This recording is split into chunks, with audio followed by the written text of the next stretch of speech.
بعد سقوط نظام بشار الأسد ب 8/12/2024 تم فتح سجن سيدنايا. طبعا الكل استغرب والكل عالمية دخلت وصورت هذا السجن وشافت انه كيف يتم تعذيب الناس وغرف الملح والمكبس وبراميل الاسيد، كيف كان النظام السوري يعذب السجناء. اليوم بهذا الفيديو جايب لكم اخطر من سجن سيدنايا.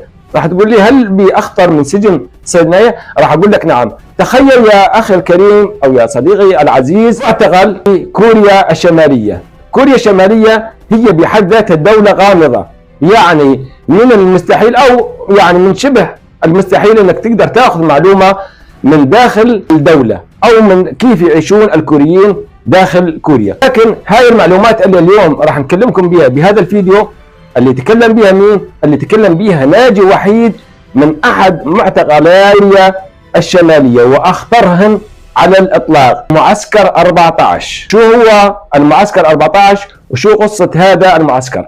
هذا المعسكر تخيل انه وجبة السجين النزيل يوميا هي عبارة عن 10 حبات او 7 حبات من الحنطة فقط لا غير. بهذا السجن الغريب بيه انه الجلادين ما هم سجانين ولكن من السجناء. يعني تخيل انه سجين زيه زيك هو من عذبك وهو من يجلدك. فهذا الولد شين اللي اسمه شين ولدته امه داخل السجن. طبعا يقول شين بعد ما هرب من هذا المعتقل، وراح نقول لكم كيف هرب من هذا المعتقل، يقول انه ولدتني امي داخل هذا السجن وما اعرف الاسباب اللي ودت امي وابوي ودخلتهم هذا السجن. يقول حتى ما عندي الجرأة اني اسال. في هذا السجن يكفي اذا اي شخص من السجناء راح وبلغ عنك الحرس انك ناوي تهرب او تفكر بالهروب، مصيرك هو الاعدام على مرأى المساجين فورا. لا حبيبي، لا محكمة ولا هم اللي يحزنون. شيل يا حبيبي شيل، مباشر، اعدام مباشر، لا في محاكم ولا في اي شيء من هذا. يقول لما صار عمري تقريبا 11 سنة، يقول لما صار عمري 11 سنة عزلوني عن امي وابوي. يقول وضعوني مهجع ثاني او بقسم ثاني. يقول هذا القسم شو مهمته؟ يقول مهمته هذا القسم يدربون الاطفال الصغار. يقول اعطونا، طبعا يدرسون بمدرسه او شبه مدرسه. يقول اعطونا 10 مواد داخل هذا المهجع او داخل هذا السجن. هذه ال10 مواد ممنوع تفكر بالهروب، اذا فكرت بالهروب مصيرك كذا، يعني قوانين السجن. يقول اعطونا بهذه الفتره قوانين السجن وانه لازم تلتزم بالقوانين. يقول هي 10 قوانين، يقول حفظناها طبعا اكثر ما نحفظ اسامينا. يقول بيوم من ذات الايام سمعت اخي الاكبر، طبعا عنده اخوان اكبر منه، يقول واحد من اخواني الكبار يقول اسمعه يكلم والدتي بموضوع هروب. يقول طبعا انت مجرد اذا سمعت احد يفكر بالهروب وما رحت انت بلغت عنه، هاي جريمه بحد ذاتها. يعني اذا خبرت اداره السجن او اخذهم خبر انك انت لك خبر وما خبرت، فانت مصيرك الاعدام زيك زي اللي بده يهرب، لانك انت متستر على الهاربين. يقول مباشرة تخيلوا انه شين راح وبلغ حرس قال لهم القصة كذا وكذا، ابوي ووالدتي جاد يفكرون بالهروب. تخيلوا انه جابهم والدة شين واخوه الاكبر ووضعوهم بالساحة امام السجناء وتم اعدامهم. طبعا يقول لي اكيد حزن شين واكيد غضب شين على انه يعني والدته مهما كان امه واخوه، لكن هذا الشيء كله ما اثر داخل شين نهائيا. يقول طبعا قامت تمشي الايام. يقول طبعا هنا لما انت تمشي او انت تبلغ عن اي شخص يعني وده يهرب، يقول طبعا انت يصير لك مثل اللي تقريبا مثل ما نقول يصير لك مزايا. شو هي مزاياك؟ يقول انت تاخذ وجبه من الطعام، وجبه زياده، يعني تاخذ وجبه اضافيه من الطعام على مخصصاتك اليوميه. يقول طبعا صرت اتنقل بين معسكر 14 ومعسكر 18. معسكر 14 ومعسكر 18 هن جنب بعضهن البعض، ولكن الحاجز او الفاصل بين معسكر 14 و18 هو نهر. هذا النهر تقريبا يبلغ عرضه ما يقارب 50 الى بعض الاحيان يبلغ 100 متر عرض هذا النهر. يقول صرنا نتنقل ونروح نعمل. طبعا هذا المعتقل اخواني هو عباره عن قريه، يعني قريه زراعيه، ولكن داير ما يدور بسور، وهذا السور سور كهربائي وحرس، يعني حراسه شديده بما تعنيها الكلمه من شده على هذا المعتقل. يقول صرنا نتنقل بين ال 14 وبين ال 18. يقول لما نعبر هذا النهر يقول نعبروا سباحة. ليش ذكرنا كلمة سباحة وانه يعبروا سباحة؟ لانه راح نحتاج لهذه المعلومة والسباحة شين بهذا الفيديو راح تسمعونها باللحظات الجاية. يقول طبعا هنا صار عمره تقريبا ما يقارب 15 سنة، طبعا ما يعرف شيء بالحياة، ما يعرف شيء بالدنيا، ولا يعرف شيء بالحياة، ولا يعرف يعني كيف الناس عايشة. يقول بعد هذا العمر وبعد هاي السنين يقول تعرفت على رجل، هذا الرجل رجل كبير بالسن، يقول ولكن الرجل يبين عليه الذكاء الشديد. يقول صرت اقعد مع هذا الرجل، هو رجل تقريبا مسن يعني عمره ما يقارب ال 65 سنة. انا يقول مع هذا الرجل الكبير بالسن، يقول صرت اقعد ونتناقش.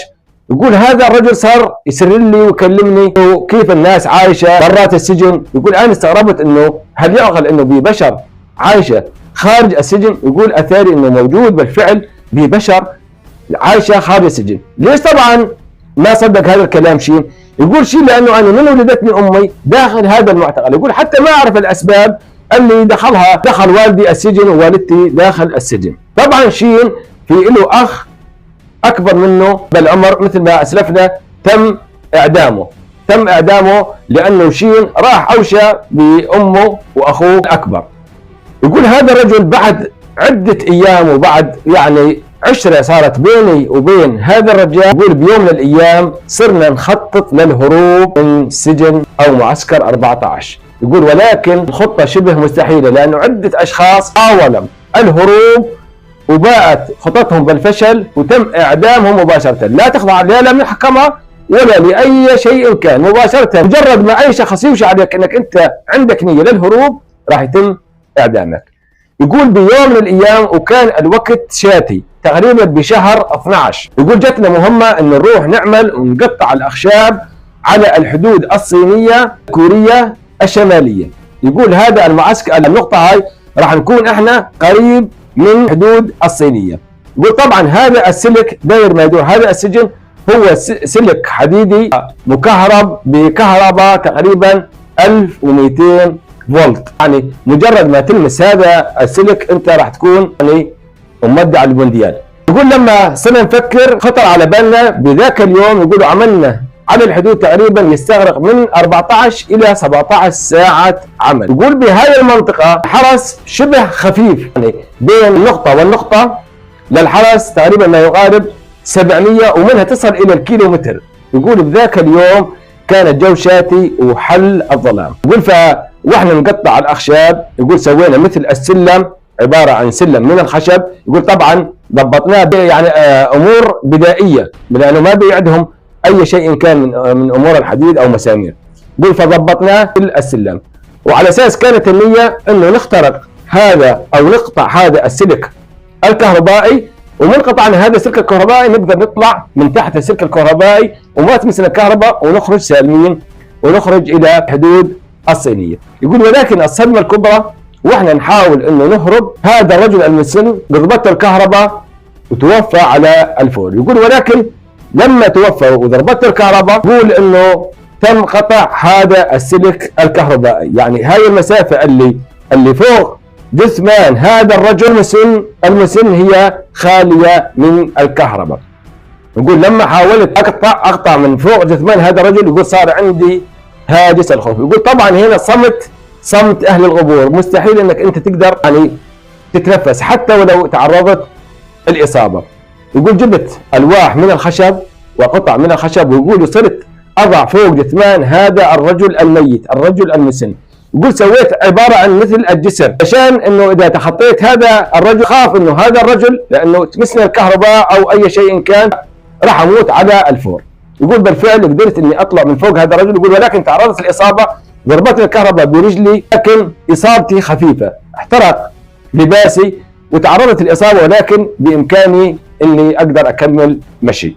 يقول بالفعل وعبرت من فوق جثمان هذا الرجل ويقول صرت داخل الحدود الصينية. يقول طبعا هنا المعاناة بلشت وياي.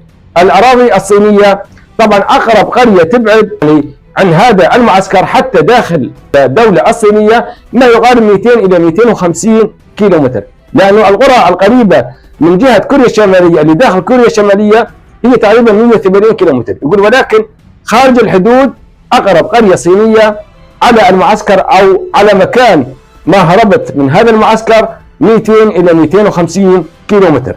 يقولوا صرت أمشي لحتى ما دخل على الصين، ومن بعدها طلع على كوريا الجنوبية. طبعا استضافوه كبار العلماء وكبار المثقفين وكبار الناشطين بكوريا الجنوبية، وأجروا معاه عدة لقاءات.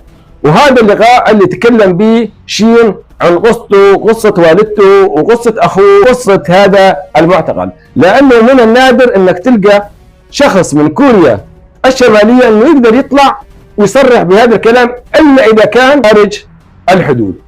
وهاي اليوم الحلقة أخواني حبينا أنه نعرفكم على هذا المعتقل اللي أشبه هو مسلخ بشري داخل كوريا الشمالية. نتمنى أنه هذا الفيديو نال إعجابكم وحاز على رضاكم. وإخواني اللي مو مشترك بالقناة فضلا وليس أمرا يدعمنا بالقناة بالاشتراك واللايك. جزاكم الله ألف خير، والسلام عليكم ورحمة الله وبركاته.